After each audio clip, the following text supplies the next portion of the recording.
Bom dia, Fortaleza, bom dia, Natal, bom dia todo o Nordeste, ligados aqui na Band.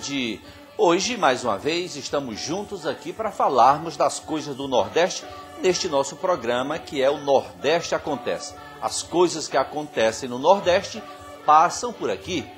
Hoje, dia 24 de dezembro, véspera de Natal, obviamente vamos fazer um programa todo dedicado a essa temática. No primeiro bloco, eu vou conversar com a professora de História Luísa de Teodoro. Vamos saber um pouco dos aspectos da história do Natal, de como começou tudo isso, não é?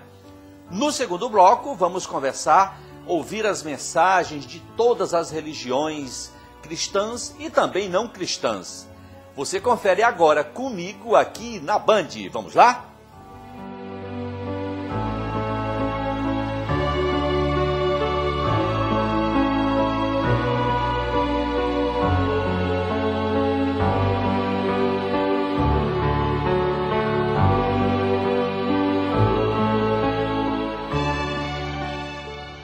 Muito bem, e eu estou aqui com Luísa de Teodoro, que é professora de História das nossas faculdades, as universidades aqui de Fortaleza, tanto estadual quanto federal. E no programa de hoje a gente vai tratar de assuntos relacionados ao Natal, e eu quero conversar nesse primeiro bloco com ela, que é historiadora, sobre os aspectos históricos do Natal. Primeiro, bom dia, professora. Bom dia. A primeira questão básica que a gente deve levantar é: no mundo todo, os cristãos comemoram o Natal nesta data? Nem todo mundo cristão é nessa data. Isso, na verdade, essa data foi determinada desde no Império Romano, então atinge mais a Europa e os países que foram colonizados pela Europa. Professora, essas comemorações de Natal, elas, para esse período, né, de 25 de dezembro, elas nem sempre foram assim, não é? Vamos dar uma volta no tempo e as primeiras comemorações de Natal dos cristãos, como eram essas comemorações? O Natal em si começou a ser comemorado um pouco tarde.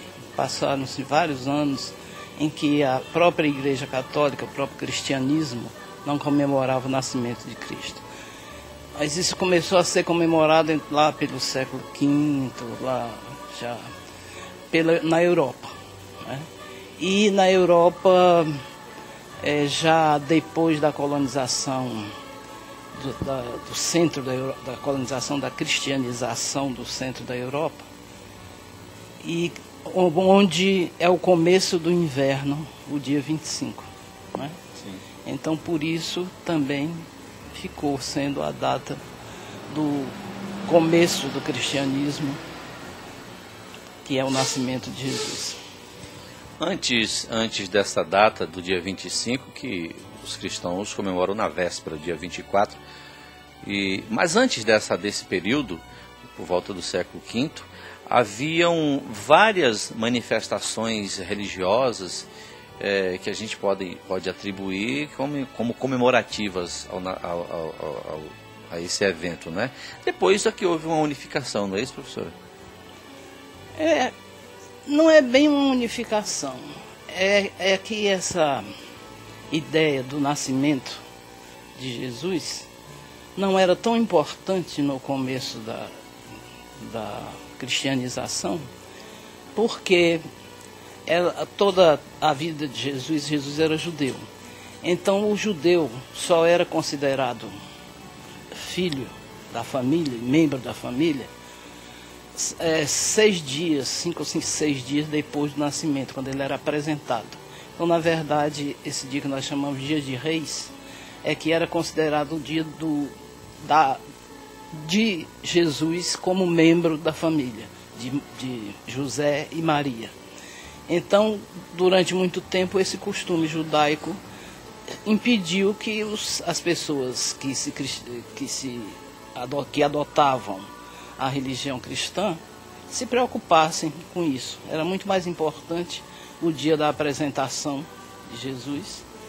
E muito mais importante ainda, o dia em que ele encontrou João Batista e recebeu o batismo de João Batista.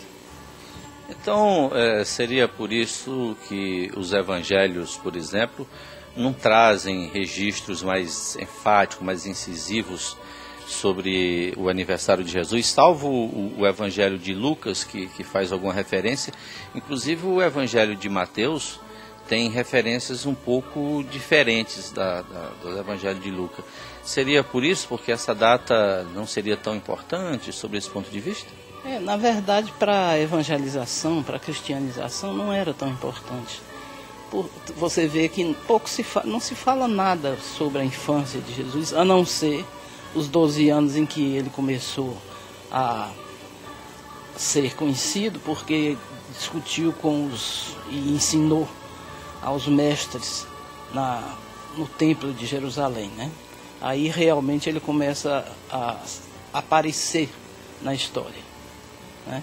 Porque enquanto criança, até essa própria história do presépio, o menino que nasce no presépio, não sei o quê, isso aí é uma porção de histórias que foram se juntando numa história só.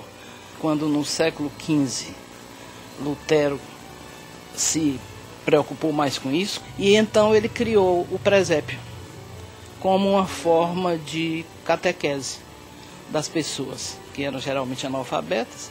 Então ele, para mostrar a vinda de Jesus, então ele criou aquela coisa rural, um presépio, animais, estrelas, pastores, criou a história da árvore de Natal. E essa questão da árvore é uma coisa, tudo que cerca o Natal em si, o nascimento de Cristo, a gente não pode dizer que é histórico, mas é psicológico, né? São histórias, são lendas, são canções, são versões várias que foram se acomodando numa história. A árvore, por exemplo, para os povos germânicos era fundamental, porque o pinheiro é o juazeiro nosso. É a árvore que permanece verde quando todas as outras árvores secam no inverno, né? Então isso já existia. Lutero achou que essa árvore então deveria ser o símbolo daquele que veio trazer a vida eterna, né? Já havia também em outros locais mais mediterrâneos, e principalmente na Ásia Menor, um culto da árvore. Não era bem um culto, uma imagem, um símbolo da árvore como sendo a árvore do paraíso.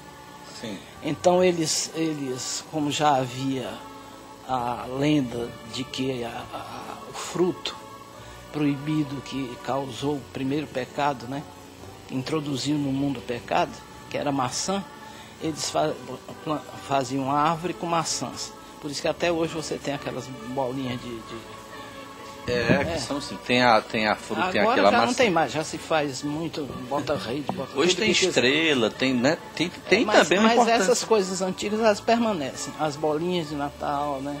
A estrela, que Tudo também... tem um significado, né, professor? Tem, porque também a questão dos magos, né? Dos sábios, que olhavam as estrelas, e pelas estrelas eles perceberam que deveria ter havido alguma coisa importante no universo, ficou na imaginação popular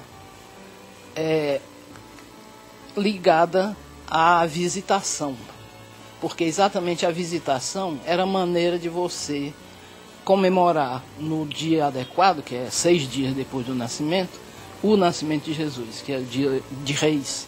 Sim. Que eles chegaram lá e você vê, é tão simbólico que é assim, eles levam ouro, porque tinha nascido um rei, eles levam incenso, porque tinha nascido um Deus, é um Deus que se fez rei, se fez pessoas, fez gente, e levaram mirra, porque ele era o servo sofredor, aquele que viria sofrer por todos nós. Você que chegou agora aqui, que está nos assistindo, estamos falando sobre o Natal, fatos históricos de como surgiu o Natal, muito embora que seja muito relativo, como disse aqui a professora, falar do Natal de uma forma histórica. Estamos aqui conversando com a professora Luísa de Teodoro sobre esse tema tão apropriado para essa data de hoje. Professora, mas como foi introduzido o Papai Noel nessas comemorações? Bom, já estabelecida a data que foi adotada pela Igreja para o nascimento de Jesus, as várias nações cristianizadas na Europa, cada uma adaptou certas coisas à sua maneira de ser. Conta-se a história de um bom bispo, São Nicolau, que distribuía presentes para as crianças e tal, e que no imaginário popular era aquele velhinho bonachão que ri, que gosta das crianças e tal. Daí nasceu a história do Papai Noel, Papai Natal. Papai Natal. Primeiro foi Papai Natal. Mas é Papai Natal, porque Noel é Natal em francês. Ah, né? Tá. Le Père Noël. Cada país da Europa que comemora o Natal tem o seu papai com o nome Natal na sua língua. Para nós prevaleceu, por causa da nossa cultura brasileira, latino-americana, prevaleceu a palavra francesa, Noel. A história de ser um velhinho também aparece, é uma coisa nórdica, né? Eles têm várias tradições de bons velhinhos. E quando veio aqui para a América, então vestiram um bom velhinho, né? Com aquelas roupas de frio, aquelas coisas todas, e as cores, foi a Coca-Cola que inventou. Pois é, isso aí que a gente precisa explicar para a criançada, né? Então vamos só ratificar. A cor tradicional vermelha e branca é por causa da...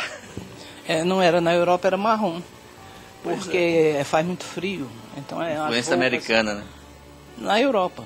Não, a cor vermelha. A influência americana não é nem americana, é da Coca-Cola mesmo, da empresa que botou o vermelho, né? O lançamento da campanha. Era azul. Muito bem. Bom, mas aí as pessoas até a partir de aí, talvez, né, pelo menos de uma forma mais presentemente, ou uma parcela da população, influenciadas por esses aspectos propagandistas, vamos usar esse termo. A propaganda foi na cor, porque a ideia de dar presentes, ela sempre apareceu. Não como é agora. Muitas vezes os presentes eram e são dados no dia de Reis. Outras pessoas presenteiam as crianças não na noite de Natal, com toda essa cerimônia do segredo, mas no dia de Natal, ainda hoje. No próprio dia 25. No próprio dia de 25 de manhã. Então, há várias modalidades de mostrar alegria, generosidade e amizade nesse dia. Isso é que é o importante. Houve época mais forte das comemorações natalinas? Ou isso tem sido progressivo cada vez mais? Ou a gente... Enfim, dá para falar dessa forma, com a linha do tempo? Época tal se comemorava mais, atualmente nem tanto. Acho que se comemorava diferente.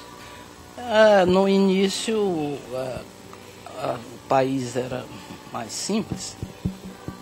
Comemorava-se a maneira que era tradicional nos outros países. Havia danças específicas de Natal, canções específicas de Natal, que ainda hoje são cantadas, né?